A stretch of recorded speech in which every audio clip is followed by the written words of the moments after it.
February 5, 2026, Roman Catholic Cardinal Timothy Dolan posted a video calling for a revival of Sunday sacredness, urging a return to the days when no unnecessary work was done on that day.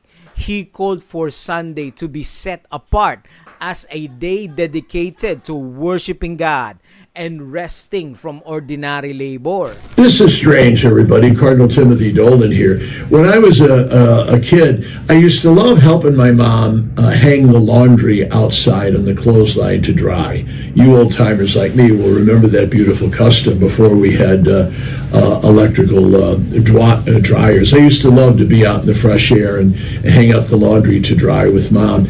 But I noticed we never, ever did it on Sunday.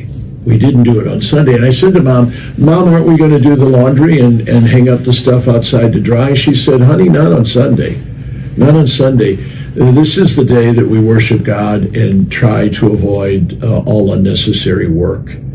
That's a beautiful custom, folks. Did I ever tell you that I was at a synagogue once for Shabbat, and a young man was bar mitzvahed, and afterwards I said to him, here, I'm giving you my zucchetto, and then he gave me his to wear, the skull cap that Jews wear. And he said, oh, Cardinal Dolan, would you sign it? So I autographed the inside of my zucchetto. And then I said to him, hey, how about you autographing yours? And he looked at me and said, I can't because it's the Sabbath. That's how seriously they take the Sabbath, okay? We need to get back to that. No unnecessary work on Sunday. It's time for prayer, worship, Mass, family, friends, relaxation. From a biblical and prophetic perspective, this is not a new call. History shows that in 321 AD, civil authority was used to elevate Sunday observance, that Daniel 7:25 foretold a power that would think to change times and laws. The issue is not merely about rest, it is about authority. Who has the authority to define the day of worship? God, who sanctified the seventh day at creation, or human tradition, which exalted the first day of the week? This call is not isolated only to Catholics. It is across various religious circles, especially among Protestants here in America. Similar appeals are being made to restore Sunday as society's uniform day of rest, while presented as spiritual renewal or family restoration. The larger prophetic question remains: what does Scripture say? For example, the Economic Times, they say Sunday is the Lord's Day and the universal pause button.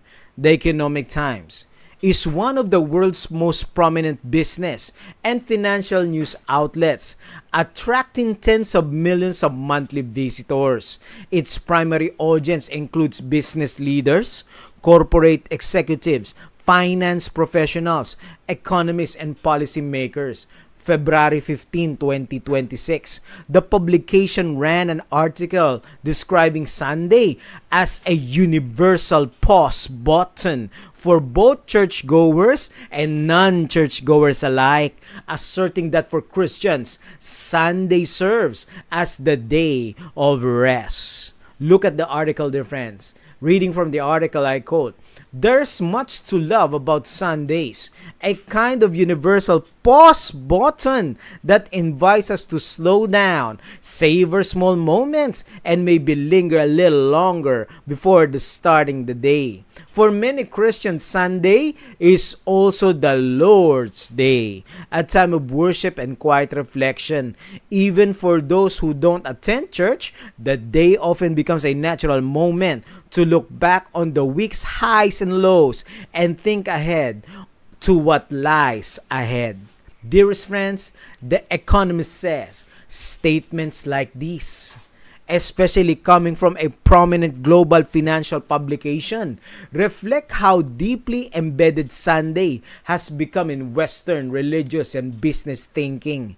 They even go so far as to refer to it as the Lord's Day. Such coverage demonstrates how society increasingly views Sunday as the obvious choice for providing rest and serving as the moral and spiritual day of the week. What has been will be again. What has been done will be done again.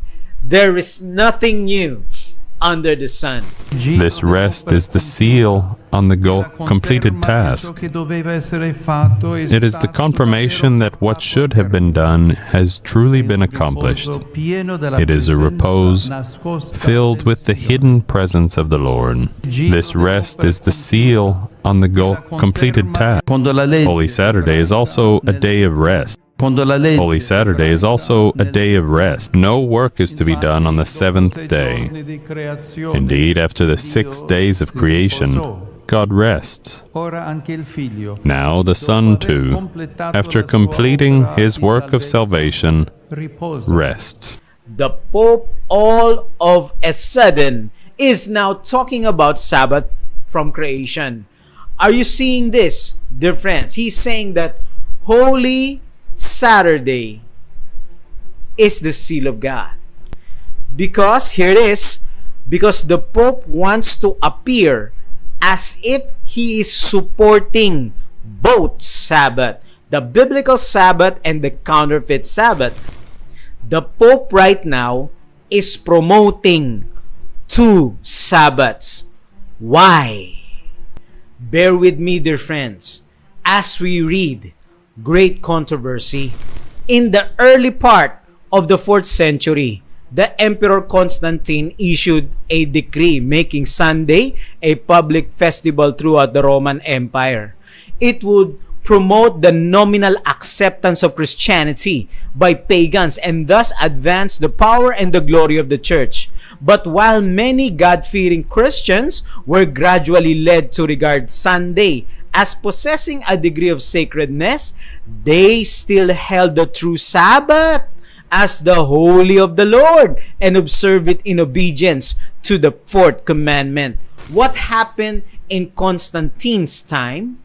There were two Sabbaths. Constantine as an emperor is promoting two Sabbaths. Oh, just like Pope Leo right now, promoting both Sabbaths, the biblical and the counterfeit. Why in prophecy you find both Sabbath promoted? Let us continue reading from Great Controversy.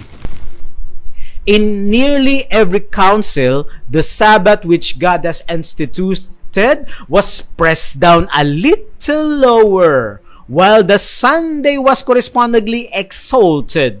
Thus the pagan festival came finally to be honored as a divine institution, while the Bible Sabbath was pronounced a relic of Judaism, and its observers were declared to be a curse. Great Controversy. Now, in Constantine's time, you have two Sabbaths, but one will be exalted and one will be forgotten. And what will be forgotten? The Sabbath that the Lord said, remember.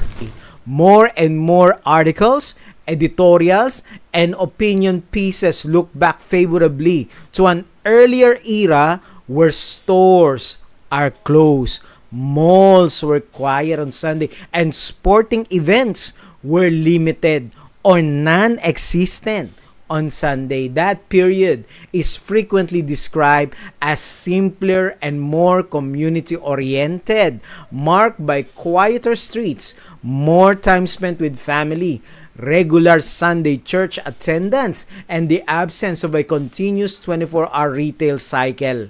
Listen to what President Trump's appeal, the revival of America, Sunday attendance in church. Sabbath blue laws. Blue laws. A blue law. Blue laws. Blue laws. Blue laws. Sabbath laws on Sunday. And so reaching out to the state. Maybe the Sabbath laws. Blue laws.